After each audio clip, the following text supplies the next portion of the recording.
all supposed to do things which are right and proper, but unless it's done with a pure motive, as far as God is concerned, it's not good enough. Never underestimate God. He sees all. We can kid others some of the time, but God is our witness all of the time. In 1 Peter 1 verse 22 it says this: "Seeing you have purified your souls in obeying the truth through the Spirit unto unfeigned love of the brethren, see that you love one another with a pure heart fervently." Unfeigned love of the brethren. Have you ever wondered what this terminology means? Well, some years ago, God showed me a vision. In the vision, I was sitting on a small fishing boat on a moat surrounding a castle, and I wanted to get through a portcullis in the water because on the other side there was a huge lake full of fish. And guarding the portcullis gate was an angel, and as I approached, he asked me what my business was. I told him I was a fisherman by trade and needed to get through to catch the fish. He just looked at me and he said he couldn't open the gate because that wasn't a good enough reason. I was quite surprised by this response, so I sat and I thought for a while. "Please let me go through," I said. "There are hungry people and I need to catch fish so that I can feed them." Well, again, he just looked at me, shaking his head. "I can't open the gate. Your reason's not good enough." Well, I sat there stunned. I couldn't for the life of me understand his attitude. Why wouldn't he let me through? But as I sat there, I looked through the portcullis, wondering what to say next, and I saw an oil slick began to spread on the surface of the water. Quick, there's oil on the water. I need to get through. The fish are going to die. I need to rescue them." Well, the angel, he looked through the gate and he saw the oil and immediately sprung into action, lifting the gate for me to get through, and he shouted, "I'm getting in the boat with you. I'm coming to help." You know, very often, what we're doing is not necessarily wrong. It's the reason why we're doing it that is of concern to God. When God first sent my husband and I to third world countries, I didn't really know what I was doing there. We saw the way these poor people were living, but had very little understanding of their culture or the everyday things they had to cope with. We just did our job and shared what God had put in our hearts to say. Our worlds were so different. I thought I'd be filled with pity and compassion, but contrary to this, I was filled with envy for the community spirit and family life they all seemed to enjoy. They were so poor that they had nothing in their houses to stay in for, so they hung around together, either working and chatting and laughing together, whilst the children ran around squealing with laughter as they played. It took me back to the time I was growing up when there were no such things as computers or mobile phones, and I realised what we'd lost. For a few years I did my duty accompanying my husband because I didn't enjoy going to these countries. They were too hot and the food so strange, and we never knew what our accommodation would be like, whether we'd have air conditioning, mosquito nets, or even a Western toilet. It was really hard work. The African women could see how I struggled. They watched every move I made and couldn't hide either their surprise or smiles when they saw me fanning myself as the sweat ran down my face, while they were wrapped up in shawls and holding their babies in blankets. And they'd often praise me for having such love for them that we would come and visit them. But to be honest, I didn't really feel much love. I couldn't wait to get back to my own culture.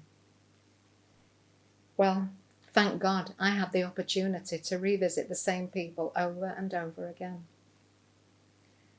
They say that familiarity breeds contempt, but I've also found that the more familiar you get with people, the more you can learn to appreciate them.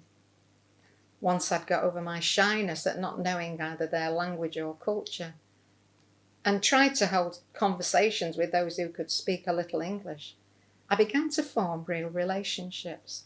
I got to know people in the congregation by name and listened to their stories of how God had rescued them.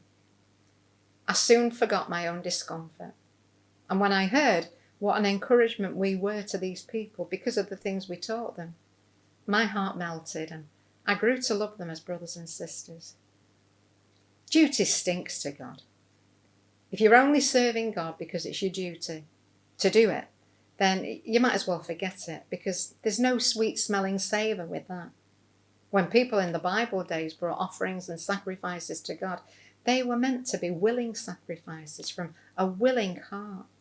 If they were offered begrudgingly, they were not acceptable to God. We use a phrase, if you can't change your circumstances, change your attitude. And I believe that God deliberately puts us in difficult situations to see how we'll react. You know, it's so easy to talk the Christian jargon, but can we live it? Now that's the question, because talk's cheap. Jesus couldn't tolerate hypocrisy, and he openly criticised the religious leaders for their shameless behaviour. He instructed his disciples to act differently. Matthew 6 verse 5. And when you pray, you shall not be as the hypocrites are, for they love to pray standing in the synagogues and in the corners of the streets, that they may be seen of men. Verily I say unto you, they have their reward. They've already received their reward because people praised them thinking that they were great. Matthew 23 verse 5. But all their works they do for to be seen of men. They make broad their phylacteries, and enlarge the borders of their garments, and love the uppermost rooms at feasts, and the chief seats in the synagogues, and greetings in the markets, and be called of men, Rabbi. Every one of us can so easily appear to men to be holy and separate, and do all the right things outwardly, but still be hiding the true motives of our hearts. Have you ever held a birthday party for one of your children and invited kids you don't particularly like to attend, or even the children of parents you don't particularly like? This may look like a really kind and generous thing to do, but if your intention is just to swell the numbers and make your child appear to be more popular and receive more presents, then this is pretty obnoxious. You are hypocritically welcoming them into your company. If you or your child can't tolerate these other kids normally, you're just using them because they'll be coming laden with gifts. I know mothers and children who've done this. There are pastors who preach the gospel and do their utmost to convert the lost, only to brag to their fellow ministers that with a few more members tithing regularly, they'll soon be able to afford the new extension to the church building. Preaching the gospel is good.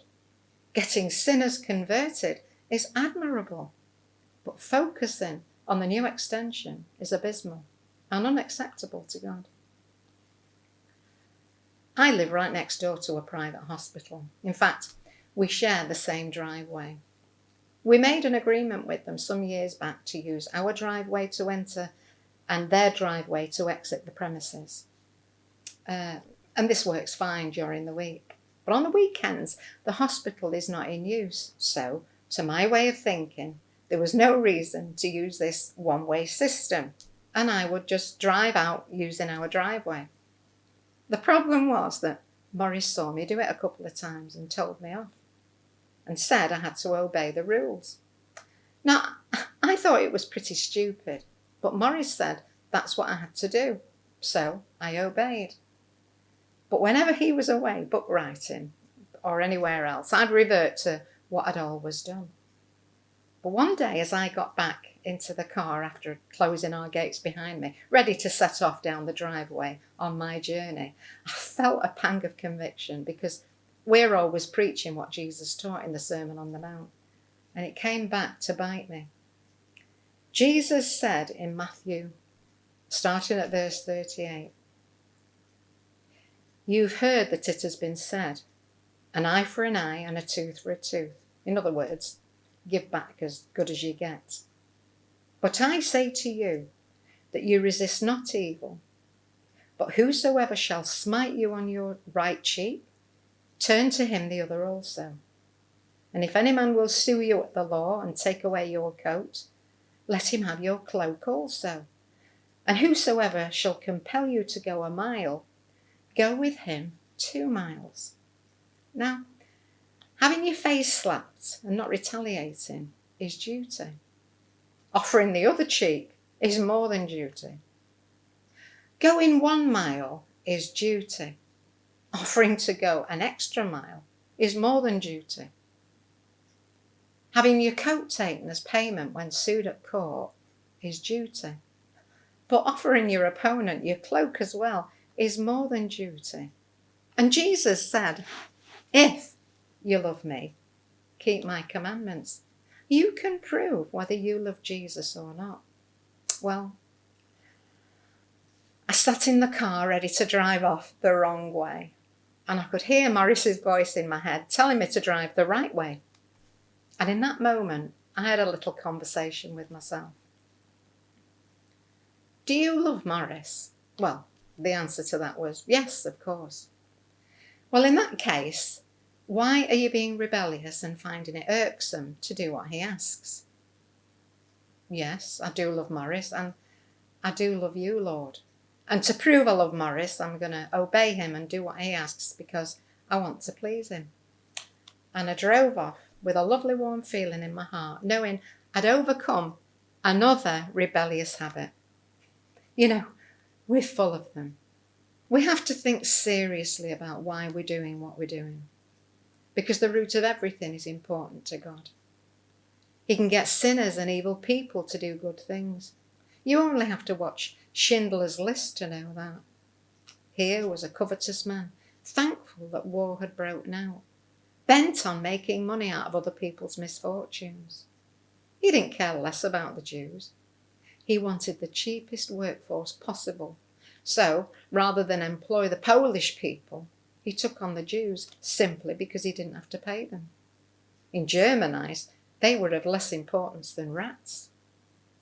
It was God who moved Schindler to do what he did when he saved hundreds of Jews from the gas chambers.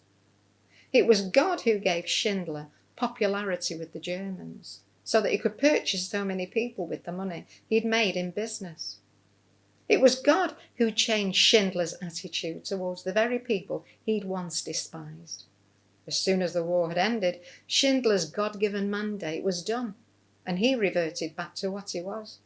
His marriage failed, and so did his business. But God had done what he wanted through him.